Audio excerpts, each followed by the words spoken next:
Disclaimer, working with LP, propane, gas can be dangerous. I am a certified RV inspector, and what I'm going to show you in this video is how to do a propane leak drop test. It is not intrusive, meaning we are not going to disconnect any propane lines, but we will access the propane system via the stovetop in your RV. If you decide to work on your own RV LP system, do the research and be aware of all risks involved. I accept no liability or responsibility. You have been warned. Joe, RVingforNewbies.com. Greetings, everyone. I'm Joe Testa, owner, operator of RV Mentor and RVing for Newbies. Both of those are .com. You can find them out on the web.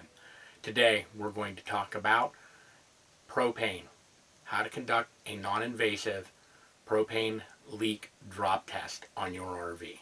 It's very simple to do. You just need basically one item. You'll need a manometer, and we'll take a look at that here momentarily. But when I say non-invasive, I mean we're not busting into propane lines. We're not unscrewing propane lines. This will all be done from your stovetop. Let's take a look at that next. Okay, what we have here is a normal propane stovetop in an RV. Not everybody will have one of these. So if you don't, this basically video will not be for you. But if you do have one of these types, and this is non-induction, this is the regular propane, let's take a look inside. As you lift the lid, this is a 3-burner model. Okay, what we will do is we will take off this upper grate, and you'll see this here momentarily. We will take off this piece here, which will give us access to the 3 burners underneath. There is a propane line coming in on this one on the left-hand side that you'll see. We will not be touching that. We will simply be taking off one of these burners, hooking up a manometer to it, and then we will go through the rest of the steps of checking to see if you have a propane leak. Alright, step 1, you need to make sure your propane's on. If you have a Class C or a Class A that has a mounted permanent propane tank, go outside and make sure you turn the valve, which is usually on the side of the tank near the compartment entrance. If you have a fifth wheel or a travel trailer or something else that has the portable tanks, go outside, make sure you turn one of them on. Because what we're going to do now is we're going to test to make sure that propane is flowing correctly. Alright, to do that, pick any of the burners, doesn't really matter. Depending on your stove model, you may have a sparker or you may have to light it manually. Either way. So we pick one, we click it to light, we click that. It's all we want to see. Doesn't have to be anything more than that. You just want to make sure that the propane is flowing to the stovetop correctly. Okay, let's do some disassembly here. In my case, this comes off very simply. Set it aside. Next becomes a little bit of the tricky part here. Most of these you slide forward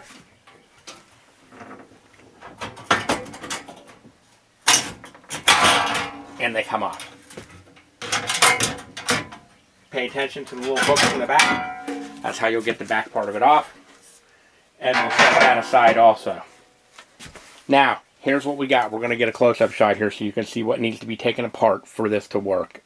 Okay, as you see, our front burner right here, okay, it's already cooled off, wasn't on for very long.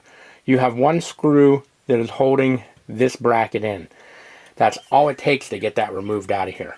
Your propane comes through your switch here, through this guy here, into here, and it comes up, and that's where it gets ignited. So let's take that off next. If you happen to take a look down here at the bottom, this is your inbound propane that goes and feeds everything else in here. We will not be opening this line. Certified RV techs, depending on the state, can easily bust into those and can do their test there. This is what we're doing for normal people, non-certified techs. You just want to make sure you don't have a leak in your propane system. This is how we're going to do it. So let's take a look. Over here, we're going to go ahead and take that off. Any regular Phillips screwdriver should usually work. It's amazingly not one of those crazy squares. It's just a regular screw.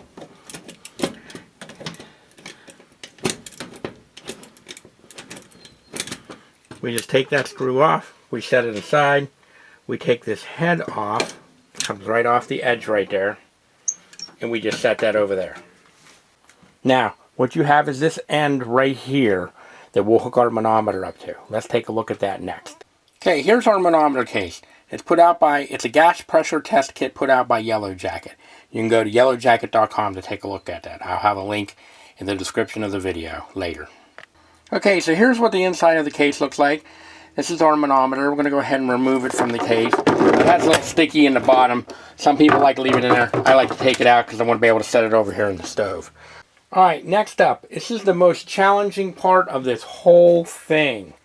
Is getting this guy here. So you can see the end of it.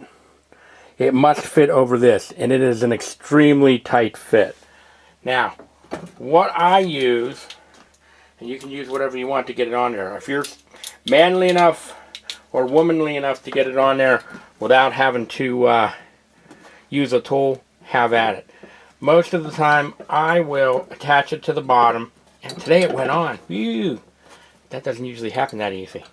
But if for some reason you can't seem to get the thing to come on, you can always use a tool to stretch it out just a little bit to squeeze it on there. Today it went on nicely. Okay, so we've got the manometer hooked up here. Now, we turn the propane on to light. Let's see what it looks like. Okay, if all's going well, there should not be any leaks anywhere. Right? And it should remain steady. Somewhere between 10 and 11. Mine's currently sitting at 10. Just a hair above the 10 line. Now, what you do is you leave that on. Right? And then you go outside and you turn off the propane at the tank. Okay, we've turned the propane off. Now, what we do is we check our manometer again. And it is currently sitting at just a hair over 10, which is what it was before. We leave the propane, quote, flowing. So we leave this on the stove. Right? We turn the propane tank off at the tank level so the system is pressurized. If there's a leak anywhere in the system, our manometer will drop. So I do a test for 10 minutes. I start the timer. I set it next to it over here and we let it run. And our goal is to see no drop between now and the end of 10 minutes. We're currently sitting at just a hair over 10, and we'll come back. We're 5 minutes in, needle has not moved a bit. Okay, we're down to the last 10 seconds or so. Well, let's just wrap up. Turn off the timer. Okay, let's see what the manometer shows. And we are still at just a hair over 10, which is where we started. So we have no leak in my system. That's basically the gist of it. What we'll do now is we'll take everything back apart. All right, turn that back to off. Take this back off. Move it out of the way. Okay, and let's reverse the steps of putting the burner back on. All right, so this was nothing more than sliding that back on there, lining up the holes for the screw. And let's pull out our Phillips screwdriver here off the handy dandy multi-tool. And we'll put this back in place.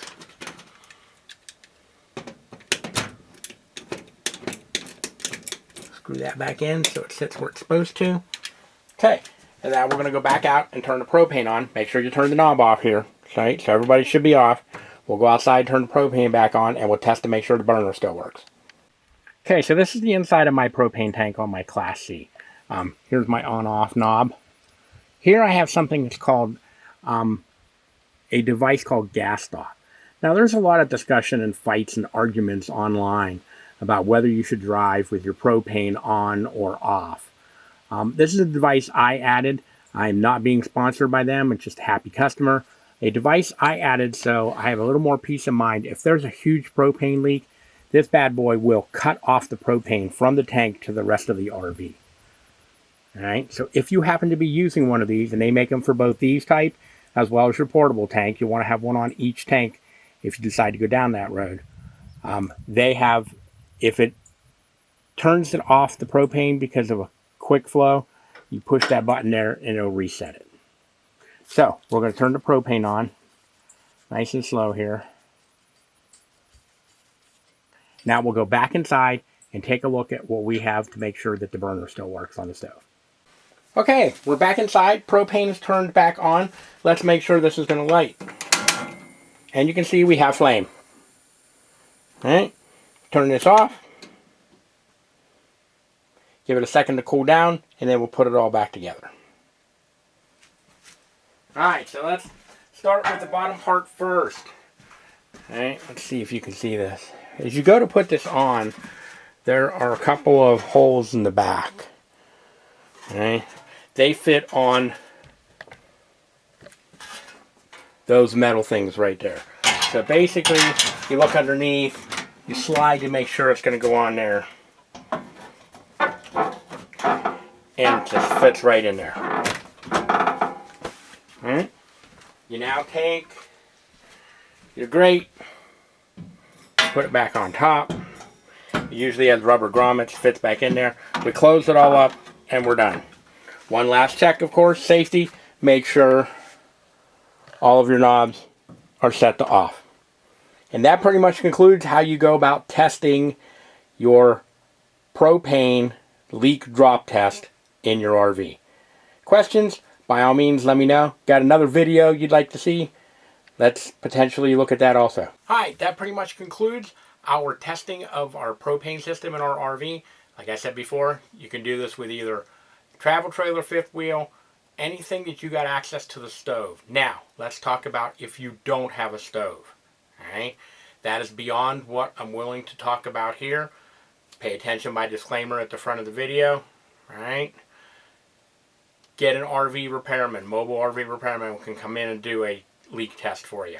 Alright, most of them are licensed to be able to bust into the propane system and to be able to put it back to the place it was without causing a leak. But for you, the RV user, RV owner, and you want to be able to do this on your own, this is the best way to do it. Questions about RVing? By all means, hit me up at rvmentor.com. Or if you're brand new to RVing, I got an online course I'm developing at RVing for Newbies, RVINGFOR Newbies, NEWBIES.com.